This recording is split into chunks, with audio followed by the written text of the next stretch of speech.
পরিষদ AB party সহ যত বাংলাদেশের ফ্যাসিস্ট বিরোধী রাজনৈতিক দল গতকাল আমাদের সাথে ঐক্যবদ্ধভাবে ফ্যাসিস্ট বিরোধী লড়াই আবারও ছিলেন।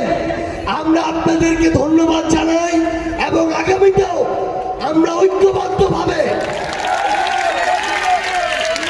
ফ্যাসিস্ট বিরোধী সন্ত্রাসী সংগঠন, নিষিদ্ধ সংগঠন ছাত্রলীগ, আওয়ামী লীগ, যুবলীগের বিরুদ্ধে আমাদের এই ঐক্যবদ্ধ লড়াই চালিয়ে যাব। সংগ্রামী সহযোদ্ধারা, যে প্রতিশ্রুতি নিয়ে নতুন বন্দোবস্ত প্রতিষ্ঠার জন্য সেই প্রতিষ্ঠার নতুন দেশ প্রতিষ্ঠার আগ পর্যন্ত আমরা রাজপথ ছাড়ছি না, এটা আমরা সুস্পষ্টভাবেই জানিয়ে দিয়েছি। আরেকটি কথা বলতে চাই, আওয়ামী লীগকে আমরা 5ই আগস্টের পরেই বলেছি যে আওয়ামী লীগ কেবল একটা রাজনৈতিক দল না, এটা তো একটা সন্ত্রাসী সংগঠন অবশ্যই, কিন্তু তার থেকেও বড় বিষয় এটা একটা ফ্যাসিস্ট মতাদর্শ। এই আদর্শকেও পরাস্ত করতে হবে। শুধু আইনিভাবে সাময়িকভাবে নিষিদ্ধ করে আমরা আওয়ামী লীগের মোকাবেলা করতে পারবো না। আওয়ামী লীগকে আমাদের আইনিভাবে, রাজনৈতিকভাবে, সাংস্কৃতিকভাবে, বুদ্ধিভিত্তিকভাবে মোকাবেলা করতে হবে।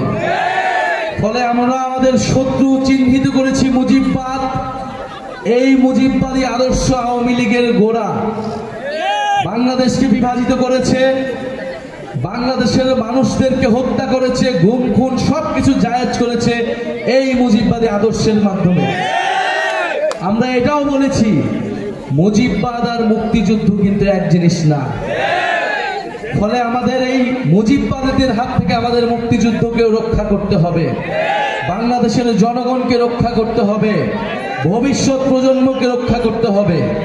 যারা বাংলাদেশকে দিল্লির হাতে তুলে দিয়েছিল, বাংলাদেশকে তাবেদারি রাষ্ট্রে পরিণত করেছিল, তাদের হাত থেকে রক্ষা করে সার্বভৌম বাংলাদেশ প্রতিষ্ঠা করতে হবে।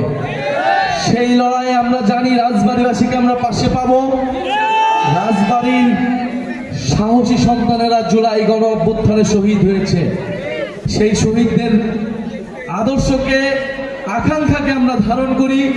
আমরা জানি আমাদেরকে কেউ পরাজিত করতে পারবে না।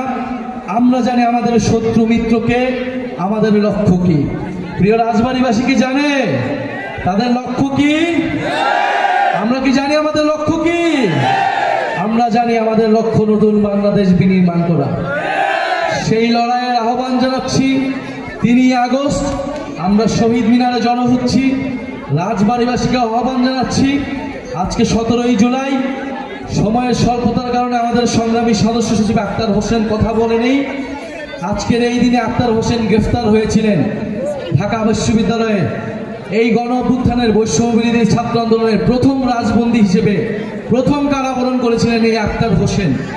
তার কারাবরণের মাধ্যমে আমরা অনুপ্রাণিত হয়েছিলাম। এই গণ অভ্যুত্থানে আমাদেরকে সাহস জুগিয়েছিল রাজপথে নামার। আক্তার হোসেনকে আমরা সশস্ত্র সালাম জানাই আজকের এই দিনে, আজকের এই দিনকে স্মরণ করে। প্রিয় রাজবাড়ীবাসী, আপনাদের সাথে দেখা হবে। আপনাদের সন্তানেরা